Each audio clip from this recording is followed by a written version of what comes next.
These are 3 red wines that are made from the same grape, but at different prices. The most expensive is a 2011 Honig Cabernet Sauvignon from Napa Valley. Wine Spectator magazine rated it outstanding. And it costs 5 times more than the one on the right. So, does it taste 5 times better?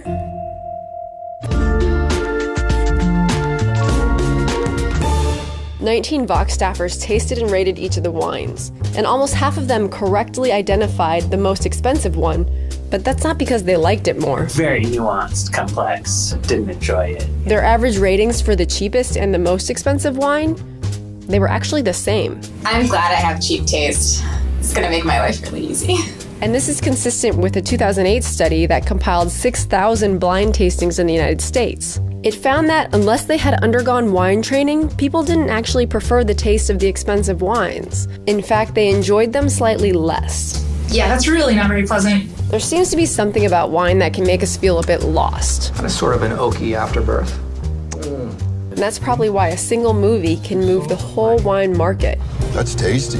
That's 100% Pinot Noir, single vineyard. They don't even make it anymore. After Sideways was released, sales of Pinot Noir jumped compared to other red wines.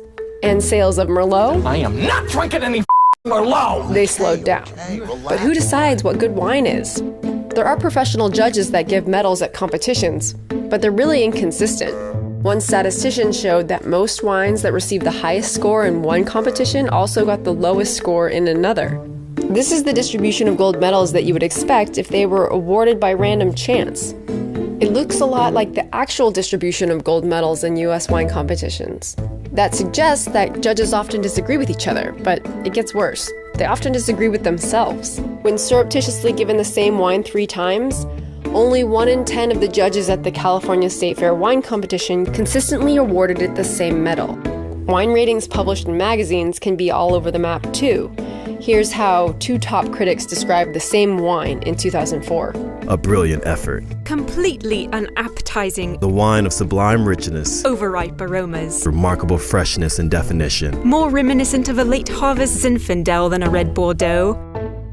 One problem is that not all of the wine publications require their tasters to be blind to the price and to the brand. And that matters because people can't seem to avoid associating price with quality.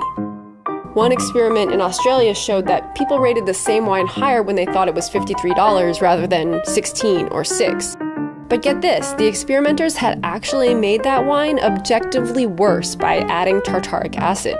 It didn't matter. The price tag overwhelmed their own taste buds. In another study, scientists scanned the brains of people tasting wines that they thought were either $10 or $90. In reality, it was the same wine, but when they thought it was expensive, their brains showed more activity in a region associated with pleasant tastes and smells.